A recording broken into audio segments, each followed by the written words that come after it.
Hello friends, hopefully आप सभी लोग अच्छे होंगे। ये वीडियो मैं स्टार्ट कर रहा हूं। जो लास्ट वीडियो में होमवर्क दिया था मैंने, अभी तक आपकी तरफ से ही जो होमवर्क दिया उसने आपको उस क्वेश्चन को आपने ट्राई किया नहीं किया, अभी भी कमेंट्स नहीं आते हैं। ठीक है, आप पार्टिसिपेट किया करें। तो मैं वीडियो वहीं से स्टार्ट करता हूं जहां पे मैंने लास्ट वीडियो फिनिश किया था। ये क्वेश्चन मैंने होमवर्क दिया था आपको कि क्लोज इंटरवल 0 1 से 0 1 पे एक रियल वैल्यूड फंक्शन है f(x) = x। तो मैंने पूछा था कि आप बताइए कि क्या ये बाउंडेड वेरिएशन का होगा या नहीं। फर्दर मैंने आपसे पूछा था कि इसका टोटल वेरिएशन क्या होगा, ये बताइएगा। ठीक है, चलिए तो कमेंट्स पार्टिसिपेट किया करें फ्रेंड्स। ठीक है, सीखेंगे तभी आप, अदरवाइज मैं ही होमवर्क दूं, मैं ही सॉल्व करूं तो फिर कैसे आप इंप्रूव करेंगे अपने आप को। एनीवेज, तो लास्ट वीडियो में हमने जो कुछ भी सीखा डिफिनीशन, और डिफिनीशन से जाके हम कैसे दिखा सकते हैं कि कोई फंक्शन बाउंडेड वेरिएशन का है या नहीं। सिंपली क्या करना है, टोटल वेरिएशन निकालिए। टोटल वेरिएशन अगर फाइनाइट है तो फंक्शन जो है बाउंडेड वेरिएशन का होगा, और अगर फाइनाइट नहीं है तो बाउंडेड वेरिएशन का नहीं होगा। अब मैंने आपको जैसे बोला था कि नेट के क्वेश्चन में या फिर कोई भी जहां पे एमसीक्यू एग्जाम्स अगर हैं आपके और वहां पे अगर क्वेश्चन आता है तो आपको उस डेफिनेशन से जाके दिखाना थोड़ा सा लेंथी प्रोसेस होता है। तो हम रिजल्ट्स पे स्टिक करेंगे। रिजल्ट्स बहुत कम है, 4-5 रिजल्ट्स हैं। इनको याद करके आप मैक्सिमम क्वेश्चंस को कर ले जाएंगे। तो उस प्रोसेस में रिजल्ट नंबर 1 है। मैं इसका प्रूफ भी आपको शेयर करूंगा, और ये रिजल्ट बड़ा इंपॉर्टेंट है। रिजल्ट क्या है कि जिस इंटरवल पे फंक्शन डिफाइंड है ना, अगर वो फंक्शन जो है बाउंडेड है और मोनोटोनिक है तो गारंटी है कि वो फंक्शन जो है ना बाउंडेड वेरिएशन का होगा। तो ये रिजल्ट है कि a bounded monotonic function is of bounded variation. ये रिजल्ट है। तो चेक क्या करना है, जिस इंटरवल में आपको देगा क्वेश्चन में फंक्शन को डिफाइन करेगा, बोलेगा कि वो बाउंडेड वेरिएशन है कि नहीं, बाउंडेड वेरिएशन का फंक्शन है कि नहीं उस इंटरवल में। तो आपको करना क्या है, उस इंटरवल में बस चेक करिएगा कि फंक्शन बाउंडेड है एज वेल एज मोनोटोनिक है कि नहीं। अब थोड़ा सा मैं रिकॉल करता हूं कुछ चीजें। मे बी कैलकुलस में कुछ प्यारे स्टूडेंट्स जो मेरे हैं वो थोड़ा सा आपको उतना कॉन्फिडेंस नहीं होता है कैलकुलस में ग्राफ्स पे। तो मैंने आपको पहले भी बोला है कि मैं ऑलरेडी अप टू 12 लेवल का मैं रिव्यू क्लासेस करके मैंने चैनल बना के रखा है। वहां पे आप जाके 11th-12th लेवल का जो कैलकुलस का पोर्शन है, ग्राफ्स वगैरह ये चीजें आप देख सकते हैं। वहां पे जेई लेवल का भी मैं वीडियोस बनाना शुरू कर दिया है। ठीक है, तो वहां पे आप जाके देख सकते हैं। एनीवेज, जो फंक्शन की बात बोल रहा है, तो ये फंक्शन यहां पे आइए, जो भी इंटरवल है उस इंटरवल में फंक्शन मोनोटोनिक का मतलब क्या होता है। तो समझिए मोनोटोनिक का मतलब क्या हुआ। मैं एक सिंपल सा ग्राफ लेके बता देता हूं। फॉर एग्जाम्पल ऐसा कुछ, ये देखिए, ये फॉर एग्जाम्पल ऐसे ना वो बढ़ते जाए। अब ये इंटरवल अगर मैं क्लोज इंटरवल ए भी लेता हूं तो वो क्या है, ये देखिए, इसको क्या बोलते हैं, मोनोटोनिक इंक्रीजिंग फंक्शन। और दूसरा केस क्या हो सकता है, इसी में मैं बना देता हूं कुछ ऐसा, मतलब ये घटते आए, बी तक ऐसे घटते आए। तो या तो ये इंक्रीज करे या फिर डिक्रीज करे। ठीक है ना, तो दोनों में से कोई एक होना चाहिए। या तो इंक्रीज करे उस इंटरवल में, मतलब x को बढ़ाए तो फंक्शन की वैल्यू बढ़ती जाए, या फिर डिक्रीज करे। तो कोई फंक्शन या तो इंक्रीज करता है, इंक्रीजिंग है, या डिक्रीजिंग है, तो ऐसे फंक्शन को हम क्या बोलते हैं, मोनोटोनिक फंक्शन। ठीक है, और इंडिविजुअली लें तो जैसे ये पिंक वाला इसको बोलेंगे मोनोटोनिक इंक्रीजिंग, और ये जो व्हाइट वाला है इसको बोलते हैं मोनोटोनिक डिक्रीजिंग। ठीक है, तो चलिए अब चीजें थोड़ी सी समझ में आ गई होंगी। तो क्वेश्चन ये बोल रहा है कि उस इंटरवल में फंक्शन को बाउंडेड होना है और मोनोटोनिक है तो वो बाउंडेड वेरिएशन का फंक्शन होगा। पहला रिजल्ट इंपॉर्टेंट, और इसी रिजल्ट पे जो मैंने लास्ट वीडियो में होमवर्क दिया था इसको आप कर ले जाएंगे। तो एनीवेज, अब मैं इसके प्रूफ पे आता हूं। तो देखिए, जब मोनोटोनिक बोलता है तो ऑब्वियस सी बात है वो इंक्रीजिंग होगा या डिक्रीजिंग होगा। तो दोनों केसेस हमको लेके चलना है। तो मैं प्रूफ में क्या करेंगे कि मान लीजिए कि चलो F from this be a monotonic and bounded function. मैंने मान लिया कि चलो भाई जो इंफॉर्मेशन दिया है वो एज्यूम कर लिया मैंने। अब मोनोटोनिक है तो इंक्रीजिंग भी हो सकता है ग्राफ से ना, और या डिक्रीजिंग भी हो सकता है। तो दोनों को अलग अलग पार्ट में प्रूव करेंगे। तो फर्स्टली मैंने एज्यूम किया कि चलो भाई ठीक है, फंक्शन तो बाउंडेड है ही, लेकिन मैं मान लेता हूं कि वो मोनोटोनिक इंक्रीजिंग है। मतलब पहले मैं पिंक वाला केस ले रहा हूं कि अगर x को बढ़ाऊं तो y की वैल्यू बढ़े, तो ये मोनोटोनिक इंक्रीजिंग मैं लेके चल रहा हूं। अब मोनोटोनिक इंक्रीजिंग फंक्शन की प्रॉपर्टी क्या होती है, अब ये डिक्रीजिंग वाला मैं हटा रहा हूं।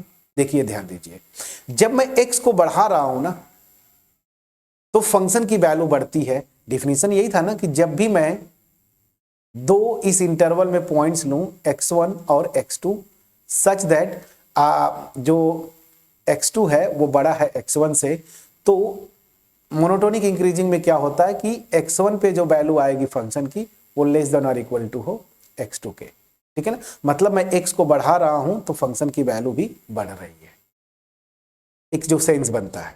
ठीक, अब जरा इसी कॉन्सेप्ट को लेके चलिए। तो पहला केस मैंने एज्यूम किया कि चलो पहले मैं मान के चल रहा हूं मोनोटोनिक इंक्रीजिंग है, बाउंडेड तो है ही लेकिन मोनोटोनिक इंक्रीजिंग मैंने लिया। ठीक है, तो उस केस में क्या होगा, मैं प्रूफ पे आगे बढ़ूं। मान लीजिए ये पार्टीशन है x0 इंड पॉइंट, ये a क्लोज इंटरवल a भी लेके आप चल रहे हैं, a फिर x1, ठीक है ना, डॉट डॉट xn-1 और ये xn। ठीक है, ये तो ये मैंने पार्टीशन लिया और पार्टीशन की प्रॉपर्टी भी यही होती है। ये कंडीशन होता है ना x0 ग्रेटर देन x1, मैं ग्रेटर लेके चल रहा हूं, x1 फिर x1 से बड़ा x2, ऐसे ये कंडीशन होता है ना। मतलब मैं यहाँ पे ये बोल रहा हूँ पार्टीशन के केस में ऐसा कुछ होगा, x2 ये वाला केस होता है। ठीक, मतलब मैं x को यहाँ पे जो पार्टीशन में ले रहा हूं तो x1 जो है x0 से बड़ा है, x2 जो है x1 से बड़ा है, एंड सो ऑन। अब जब आपने फंक्शन को मोनोटोनिक इंक्रीजिंग ले लिया तो फॉर एग्जांपल मान लीजिए ये तो मेरा x0 है, यहाँ पे x1 है, यहाँ पे x2 है। ठीक, अब जहां पे ऑफकोर्स x2 जो है बड़ा है x1 से, तो ऑब्वियस ही बात है इस x1 पे जो वैल्यू आएगी फंक्शन की ये ना, और x2 पे जो वैल्यू आएगी ये मेरा क्या है f ऑफ x2 ना, यहाँ पे ये मैं वैल्यूज y कोऑर्डिनेट की बात कर रहा हूं, और यहाँ पे ये क्या है मेरा, ये जो पूरी लेंथ आ रही है वो है f ऑफ x1। तो यहां से आप देखेंगे ना कि जब फंक्शन मोनोटोनिक इंक्रीजिंग है तो आपको fx2 जो है ना वो बड़ा होगा fx1 से। ठीक है, हाँ ऐसा हो सकता है कांस्टेंट फंक्शन लेंगे तो ये इक्वल आ जाए, बट ये कंडीशन होगी। ठीक, तो सम में जो एक मान लीजिए एक पर्टिकुलर ये सब इंटरवल आपने लिया था I1, तो इस पे ये जो निकालते थे आप fx1 माइनस fx0। ठीक है, ये तो ऑब्वियस ही बात है ये क्वांटिटी जो है ग्रेटर देन और इक्वल टू 0 होगी। ठीक, तो मैं ये बोलना चाहता हूं कि डिफिनीशन में ये आपने लिखा था ना बाउंडेड वेरिएशन में, जब हम ये बाउंडेड वेरिएशन के लिए जब टोटल वेरिएशन निकालते हैं तो ये क्वांटिटी आप कैलकुलेट करते हैं ना, दिस सॉरी मैं करेक्ट कर देता हूं xr-1, यहां पे जो है आपका xr होता है, ये प्लीज आप चेक करिएगा दिस। तो यहां पे ऑब्वियस ही बात है जब इंक्रीजिंग फंक्शन है तो यहां पे मैंने बताया कि fxr बड़ा होगा fxr-1 से, मतलब पीछे वाले जो पॉइंट है उसके करेस्पॉन्डिंग जो वैल्यू है ना वो छोटी होगी आगे वाले पॉइंट के करेस्पॉन्डिंग। मतलब मैं क्या बोलना चाहता हूं कि ये क्वांटिटी जो है ग्रेटर देन और इक्वल टू 0, जब ग्रेटर देन और इक्वल टू 0 हो जाती है तो मॉडुलस फंक्शन का डिफिनीशन जो है ये मॉड x आता है या माइनस x। तो ये x कब होता है, जब x ग्रेटर देन और इक्वल टू 0, और ये क्या होता है इफ x लेस देन 0। तो यहाँ पे मॉडुलस के अंदर ये इतनी क्वांटिटी है, मतलब ये वाली, तो ये अगर ग्रेटर देन और इक्वल टू 0 है तो ये x होगा। मतलब मैं क्या बोलना चाहता हूं कि मॉडुलस का मतलब खत्म हो जाएगा। तो अगर इंक्रीजिंग के केस में ले रहा हूं तो ये मॉड हट जाएगा, सिंपली आप ये लिख सकते हैं fxr माइनस fxr-1। मैं समझा पाया कि नहीं, मॉडुलस हट जाएगा, क्यों, क्योंकि अंदर वाली क्वांटिटी ग्रेटर देन और इक्वल टू 0 हो जाएगी। तो बस अब प्रूफ पे चलते हैं। मैंने एक पार्टीशन लिया, ये उस केस में जब ये समेशन निकालते हैं एक पर्टिकुलर पार्टीशन के करेस्पॉन्डिंग तो यहाँ पे मॉड हट जाएगा, क्यों, क्योंकि फंक्शन जो है आपका मोनोटोनिक इंक्रीजिंग फंक्शन है। मॉडुलस हटा दिया तो यही हो जाएगा fxr माइनस fxr-1। ठीक है, अब जरा ध्यान दीजिए, जो सब इंटरवल्स आप बना रहे थे वो यही तो बन रहा था ना, x0 x1, फिर अगला क्या आ रहा था x1 x2, फिर इसके अगला क्या आता था x2 x3, यही तो सब इंटरवल्स बनते थे ना। ये मेरा I1 था, ठीक है, ये मेरा I2 था, ये मेरा I3 है। अब इनके करेस्पॉन्डिंग जब फंक्शन की वैल्यू निकालेंगे तो जो मैं ये क्वांटिटी कैलकुलेट करवा रहा था तो ये हो जाएगा f of x1 minus f of x0 plus यहाँ पे आएगा सेम वही F of x2 minus F of x1, फिर प्लस इसके corresponding F of x3 minus F of x2, और इस तरह से ये चलता जाएगा। अब ध्यान दीजिएगा, ये जो सम मैं बोल रहा हूं ना, ये सम जब निकाल रहे हैं तो यहां पे बड़ा इंटरेस्टिंग केस ये आ रहा है कि देखिए इंक्रीजिंग होने की वजह से मॉडुलस जैसे ही हटा, ठीक है ना, देखिए मॉडुलस जैसे ही हटा, जब ये सम लिखेंगे, ये सम मतलब ऊपर मैंने आपको ये लिखा हुआ है, देखिए ये, तो यहां से देखिए fx1 जो है यहां इससे कैंसिल हुआ क्योंकि यहां पॉजिटिव साइन के साथ fx1 है, यहां निगेटिव साइन के साथ। सिमिलरली fx2 कैंसिल हो जाएगा माइनस fx2 से, फिर fx3 आगे कैंसिल हो जाएगा, तो बचेगा क्या, लास्ट वाला जो क्वांटिटी है जब आप आएंगे ना, तो ये हो जाएगा fxn minus f of x minus 1, xn minus 1, तो ये भी कैंसिल होगा, सब के सब कैंसिल हो जाएंगे, बचेगा केवल ये और fx0। तो ओवरऑल ये जो सम आप निकाल रहे हैं वो हो क्या रहा है, fxn, ठीक है, माइनस f ऑफ x0, ठीक है। और xn है क्या, जब पार्टीशन आप बनाते हैं तो उस पार्टीशन में xn मेरा क्या होता है, b, जो इंटरवल का एंड पॉइंट है, ये मेरा होता है xn और ये होता है मेरा x0। देखिए तो अल्टीमेट ये जो वैल्यू आप कैलकुलेट, जो सम कैलकुलेट कर रहे हैं वो क्या हो जा रहा है, f of b minus f of a। मैं समझा पाया कि नहीं, तो बस चलिए अब इतनी चीजें समझ में आ गई। तो मैंने मोनोटोनिक इंक्रीजिंग लिया, ये पार्टीशन कंसीडर किया, ये सम मेरा क्या आ रहा है, F B minus F A. अब इस इंटरवल का कोई भी पार्टीशन लेंगे ना, उसके करेस्पॉन्डिंग जब ये सम निकालेंगे वो यही आएगा। मतलब ये जो सेट्स बना रहे थे, आपको थ्योरी मैंने बताया था A1 A2 A3, मतलब हर पार्टीशन के करेस्पॉन्डिंग ये जो सम निकाल रहे थे, तो ये सब के सब A1 A2 A3 सब के सब F B minus F A हो जाएंगे। तो इसका जब सुप्रीमम ले लेंगे तो एफ बी माइनस एफ ही आएगा। तो चलिए देखिए दिस सम और ये सम किसके इक्वल आ गया, F B minus F A. अब ध्यान दीजिए फंक्शन जो है बाउंडेड है, ये देखिए क्वेश्चन में थ्योरी में ये दिया हुआ है ना, स्टेटमेंट में ये बाउंडेड है। बाउंडेड है इसका मतलब क्या हुआ कि एफ ए भी फाइनाइट होगा, एफ बी भी फाइनाइट है, दो फाइनाइट क्वांटिटीज का डिफरेंस भी फाइनाइट हुआ। दैट मीन्स क्या हुआ, जो मैंने यहां से टोटल वेरिएशन निकाला वो फाइनाइट हो गया, और अगर ये टोटल वेरिएशन फाइनाइट हो गया मतलब फंक्शन जो है बाउंडेड वेरिएशन का हो गया। अब सिमिलरली इतना प्रूव करने के बाद सिमिलरली लिख दीजिए, if f is monotonic decreasing, जब डिक्रीजिंग हो जाएगा तो ये क्वांटिटी देखिए, अब डिक्रीजिंग का केस क्या होता है कि मैं इसको इरेज कर देता हूं। अब ये क्वांटिटी मैंने आपको एक्सप्लेन किया था, डिक्रीजिंग में मैं आ जाता हूं।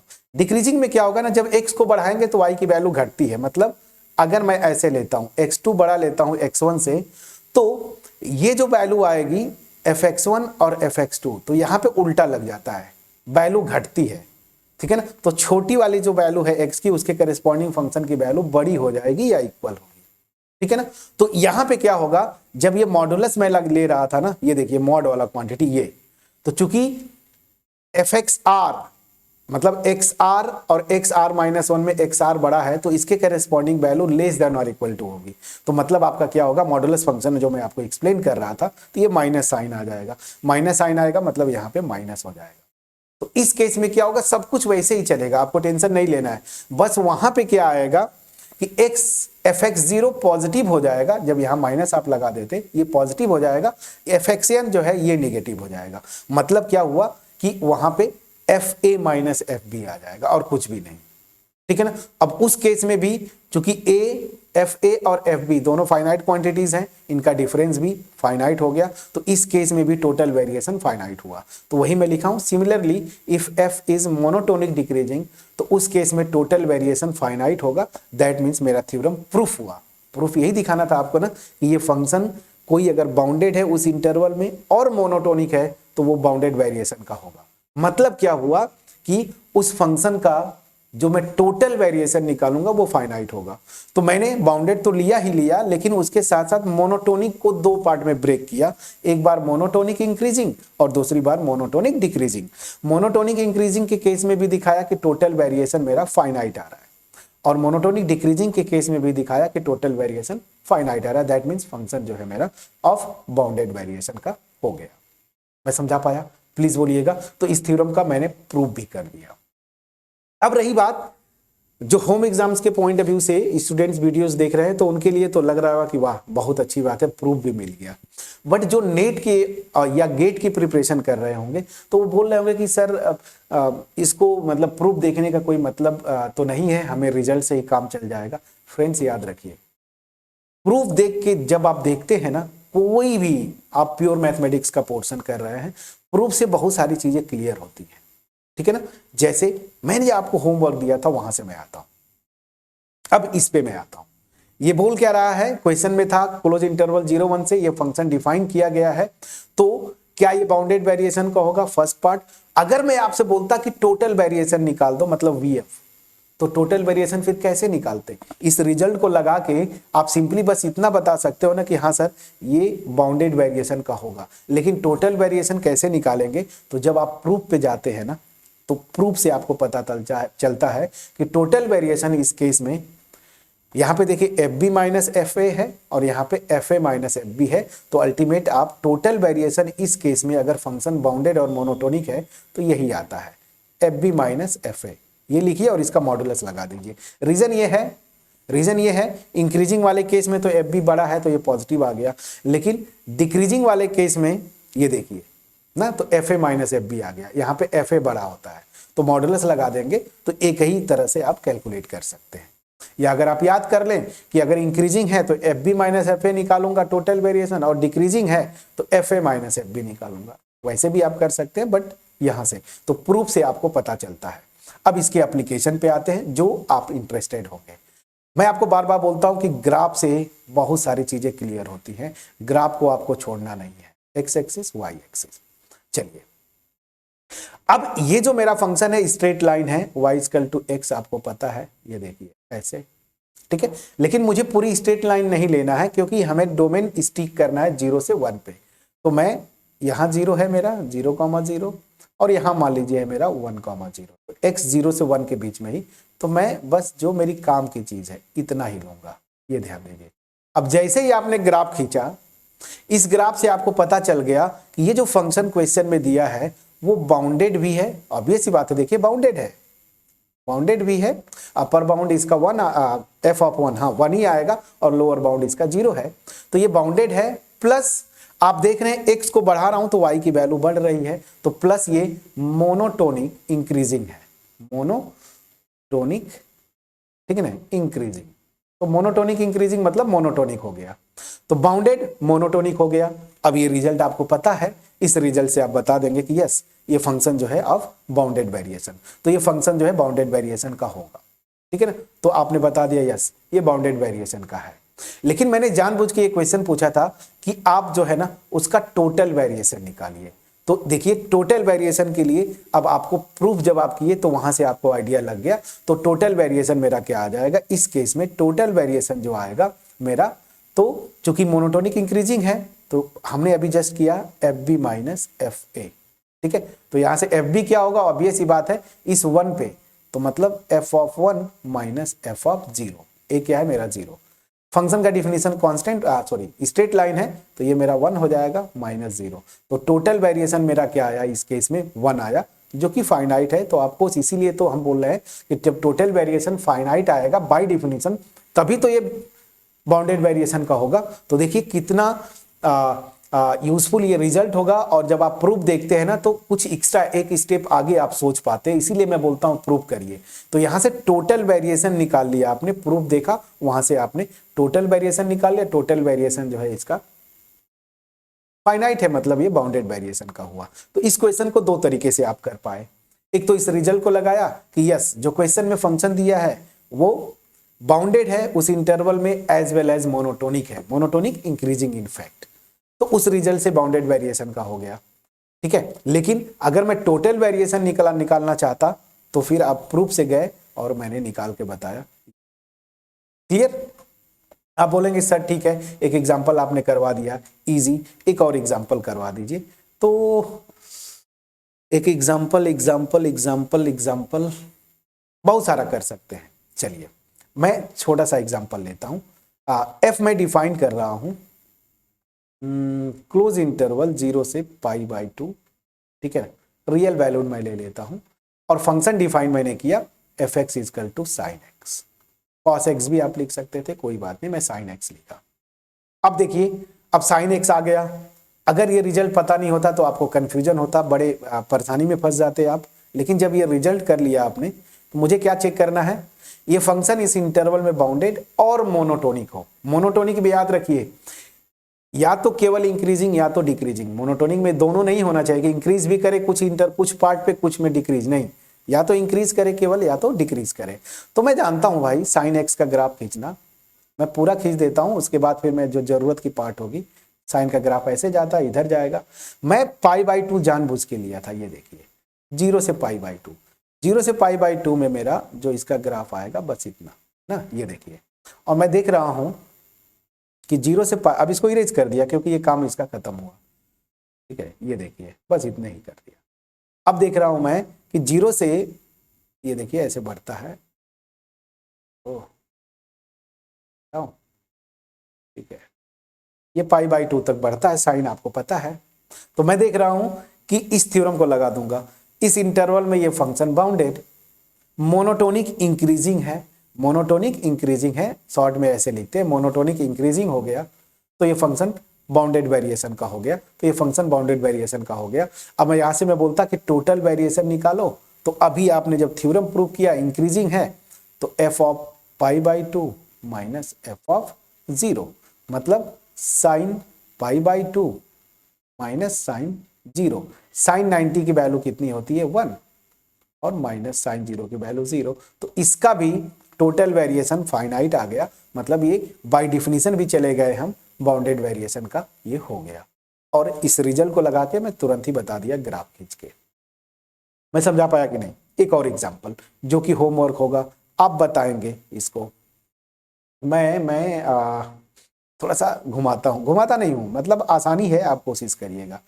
-1 से 1, ठीक है ना, रियल वैल्यूड फंक्शन लिया मैंने, और मैंने फंक्शन को डिफाइन किया f(x) equal to greatest integer x, ठीक है ना, greatest integer x for every x belongs to इस इंटरवल, ठीक है।